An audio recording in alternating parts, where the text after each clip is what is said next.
झूठ फरेब का महल। एक बार एक राजा ने अपने राज्य के सबसे कुशल कारीगर को महल में बुलाया। राजा कारीगर की कला से बहुत प्रभावित था।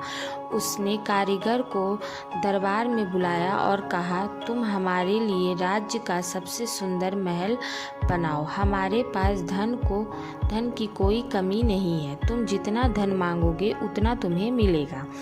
कारीगर कुशल तो था, लेकिन उसे अपनी कला का घमंड आ चुका था। जब सब जगह से अपने काम की तारीफ सुनकर अब उसके मन में कामचोरी और आलस्य की प्रवृत्ति आ चुकी थी।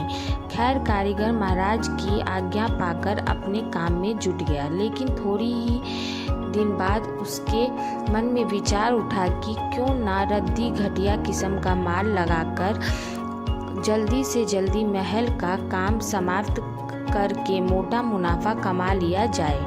और उसने यही किया। कारीगर ने घटिया किस्म का माल लगाकर महल की भुरभुरी दीवारें खड़ी कर दी। कारीगर ने बाहर से महल को सुंदर सजा के चमका दिया, लेकिन अंदर से महल में कच्चा माल लगा था। थोड़े ही दिन में आकर्षक सुंदरता वाला सोने सी चमकदार वाला सुंदर सा महल तैयार हो गया। महल खड़ा करने के बाद कारीगर राजा की सेवा में पहुंचा और राजा को महल के बनने की सूचना दी। राजा अगले ही दिन महल की निरीक्षण करने के लिए पहुंचे। महल को देख राजा बहुत ही प्रभावित हुए। महल बहुत ही आकर्षक और सुंदर लग रहा था। राजा ने कारीगर की बहुत प्रशंसा की और कहा, मैं तुम्हारी कुशलता से बहुत प्रभावित हूँ। इतने सुंदर महल निर्माण के लिए तुम्हें जो भी इनाम दिया जाए वो कम है।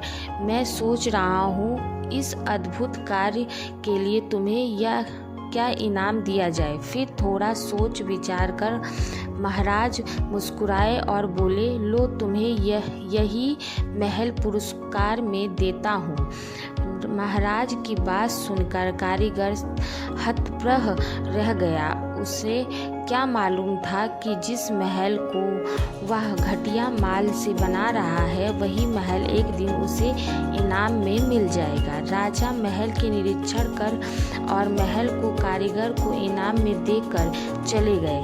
कारीगर अपने किए पर मुंह छिपाकर रोने लगा। इनाम के लालच में कारीगर का बनाया गया खोखला महल उसी के हाथे चढ़ गया।